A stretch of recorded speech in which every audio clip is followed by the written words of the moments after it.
அப்பா நம்ம ஷோரூம் ஆகட்டும் வீடாகட்டும் இன்டீரியர் நல்லா குவாலிட்டியா லுக் அண்ட் ஸ்டைலா இருக்கணும். அதே சமயத்துல நம்ம பட்ஜெட்ல இருக்கணும் பாத்துக்கோ. பா அதுக்கு தான் பார்த்து இந்த பாலி மார்பிள் ஷீட்டை சூஸ் பண்ணிருக்கேன். பாலி மார்பிள் ஷீட்டா புதுசா இருக்கே. வீட்டு இன்டீரியர்ல இருந்து ஷோரூம் பெரிய பெரிய ஷாப்பிங் மால் வரைக்கும் எல்லாருமே யூஸ் பண்றது இந்த பாலி மார்பிள் ஷீட் தான். Poly marble sheet.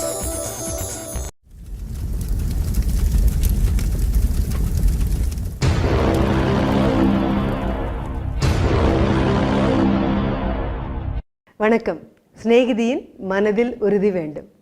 என்ன ஆச்சுன்னு தெரியல, உடம்பு ஏதாவது சரியில்லாமல் திடீர்னு கிளம்பி போயிட்டாங்களா? குழந்தைங்களை வெளியில் வந்து கேட்குறாரு. குழந்தைங்க இல்லை, அம்மா உள்ளதான் இருக்காங்க, அம்மா உள்ளதான் இருக்காங்க அப்படின்னாங்க. பாராட்டுங்கிறது வெறும் வார்த்தைகளால் இல்லை.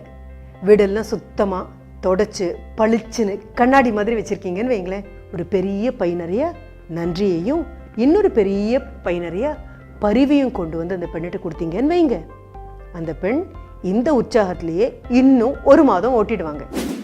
பல நாள் நீங்கள் யோசிச்சிருப்பீங்கல்ல, எத்தனை தான் வேலை பண்ணாலும் எத்தனை தான் உதவி பண்ணாலும் பார்த்து பண்ணாலும் ஒருத்தர் சொல்லாமையே உதவி பண்ணிட்டு இருந்தா கூட இது நாள் வரைக்கும் யாரும் நம்மளை போதுமான அளவு பாராட்டினதே இல்லை அப்படின்னு.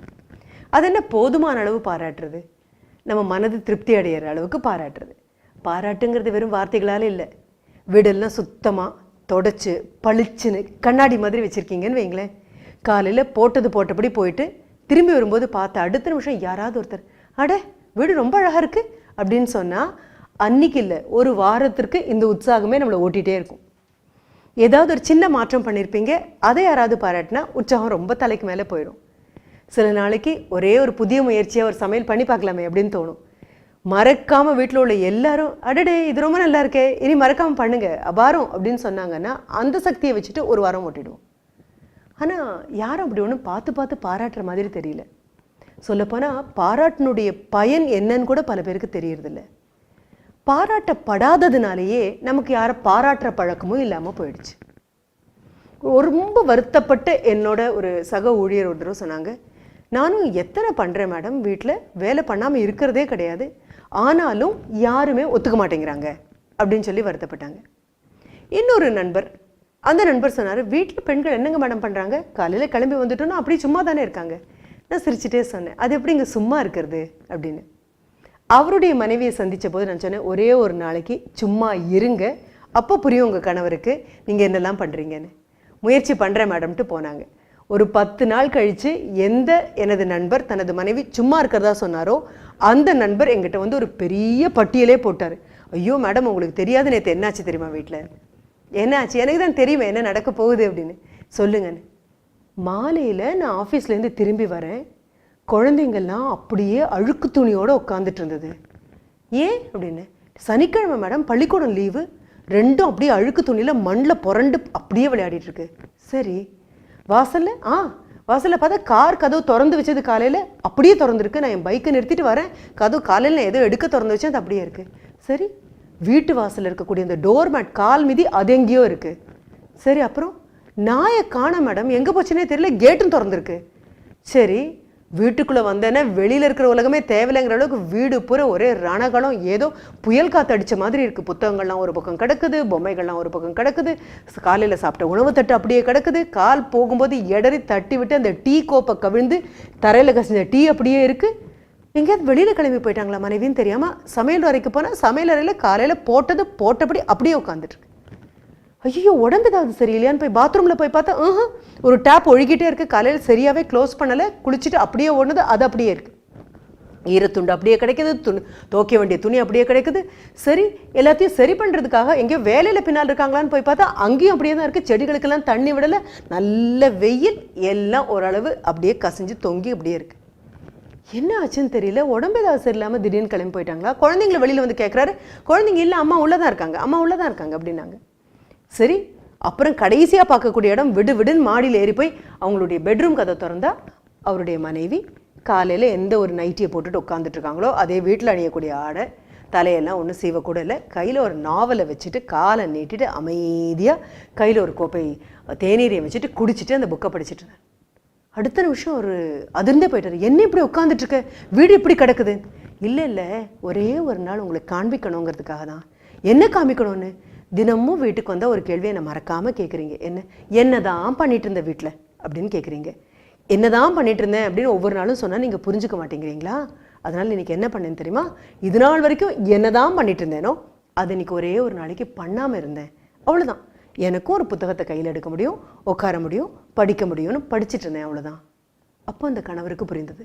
அடுத்த நாள் அவர் தான் என்கிட்ட வந்து சொன்னது, மேடம் நான் நிஜமாக நினைக்கல, வீட்டில் இத்தனை வேலைகள் இருக்குன்னு நினைக்கல, இத்தனை ஒரு வேலை செஞ்சு முடியறதுக்குள்ளே அடுத்த வேலை, அடுத்த வேலை செஞ்சு முடியறதுக்குள்ளே அடுத்த வேலை, துணியெல்லாம் அடுக்கி வச்சு திரும்புறதுக்குள்ளே கை குழந்தை ஓடி வந்து அம்மா காலை பிடிச்சிக்கிட்டு எடுத்துக்கோ என்னை இடுப்புலன்னு சொல்லி அம்மா எடுத்து இடுப்பில் வச்சு திரும்புறதுக்குள்ளே அடுக்கி வச்ச துணி அத்தனையும் குழந்தைக்கு இழுத்து போட்டுரும். என்ன பண்ண முடியும்? அடிக்க முடியுமா? சிரிச்சுக்கிட்டே குழந்தைய அதனுடைய வாக்கரில் உட்கார வச்சு மறுபடியும் மடுத்து வைக்கணும். காலையில் போட்டது போட்டபடி இருக்கும், தட்டுக்களெல்லாம் கண்டபடி தூக்கி வீசப்பட்டிருக்கும், துணியெல்லாம் அலங்கோலமாக இருக்கும். இத்தனையும் இதே காட்சியை மனதில் ஒரு சின்ன ஃபோட்டோ எடுத்துக்கோங்க. நீங்கள் அலுவலகத்துக்கு ஓடுறதுக்கு முன்னால் திரும்பி வரும்போது வீடு எப்படி இருக்குன்னு பாருங்கள். உங்களை வாங்க வாங்கன்னு சொல்கிற மாதிரி 2 கையையும் நீட்டிட்டு வீடு நிற்குது. குழந்தைங்க திரும்பி வரும்போது வீட்டுக்குள்ளே வரும்போதே அம்மா ஒரு 4 மணி 5 மணிக்கு பசிச்சு வர குழந்தைங்களுக்காக வச்சுருக்கக்கூடிய பாலோ இல்லை அது ஏதாவது ஒரு பானமோ அது தயாராக இருக்குது. சாப்பிட்றதுக்காக சூடாக ஏதோ பண்ணியிருக்காங்க, அதனுடைய வாசனை வாசலுக்கு வந்து வா வா அப்படின்னு கையை நீட்டி கூட்டிகிட்டு போகுது. எத்தனை குழந்தைங்க வீட்டுக்குள்ளே வந்து உட்காந்து அம்மா நீ மத்தியானம் சாப்பிட்டியாம்மா அப்படின்னு கேட்க போகிறோம்.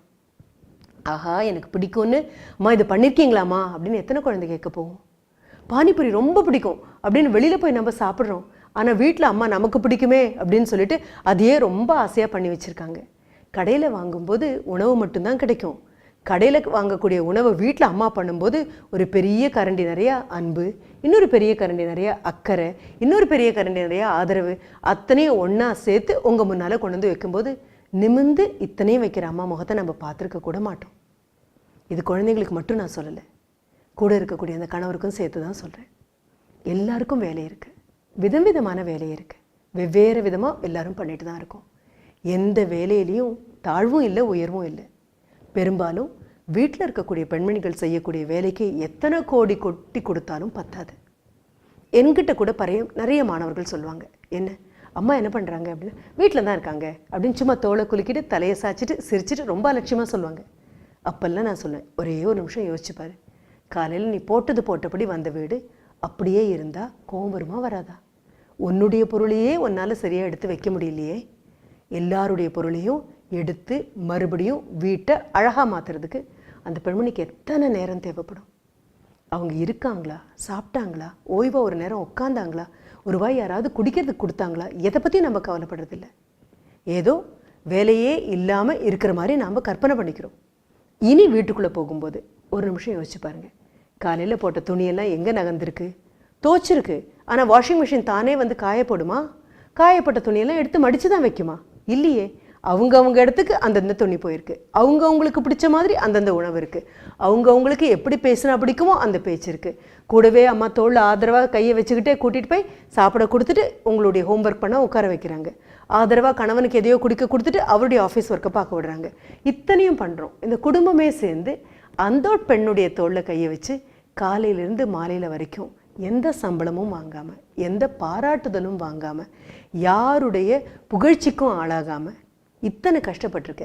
நாங்கள் பல நாட்கள் நீ பண்ண வேலையை கண்ணால் பார்த்தது கூட கிடையாது, கண்ணால் பார்க்காததுனால கை கொண்டு பாராட்டினது கூட கிடையாது அப்படின்னு புரிஞ்சுட்டு ஒரே ஒரு நாள் வீட்டுக்கு வரும்போது இன்னைக்கு வீட்டில் இருக்கக்கூடிய இந்த பெண்மணியை கொண்டாட போகிறோம் அப்படிங்கிற முடிவில் குழந்தைகளும் கணவரும் உறவினர்களும் வெளியில் போயிட்டு திரும்பி வரும்பொழுது ஒரு பெரிய பை நிறைய நன்றியையும் இன்னொரு பெரிய பை நிறைய பரிவையும் கொண்டு வந்து அந்த பெண்ணிட்ட கொடுத்தீங்கன்னு வைங்க, அந்த பெண் இந்த உற்சாகத்திலேயே இன்னும் 1 மாதம் ஓட்டிடுவாங்க. ஆனால் பேட்டரி என்ன பண்ணணும்? மீண்டும் மீண்டும் ரீசார்ஜ் பண்ணிகிட்டே இருக்கணும். அன்பு அப்படிங்கிற ரீசார்ஜை விட அழகான உற்சாகம் கொடுக்கக்கூடிய பேட்டரியை ரீசார்ஜ் பண்ணுற வேறு விதமே கிடையாது. இது புரிஞ்சதுனால இனி என்ன பண்ணுறோம்? வீட்டுக்கு வரும்போது வீட்டில் இருக்கிறவர்களை பாராட்டணுங்கிற முடிவோடு கண்டிப்பாக ஒரு புன்னகையோடு வீட்டுக்குள்ளே வரும். நன்றி, வணக்கம்.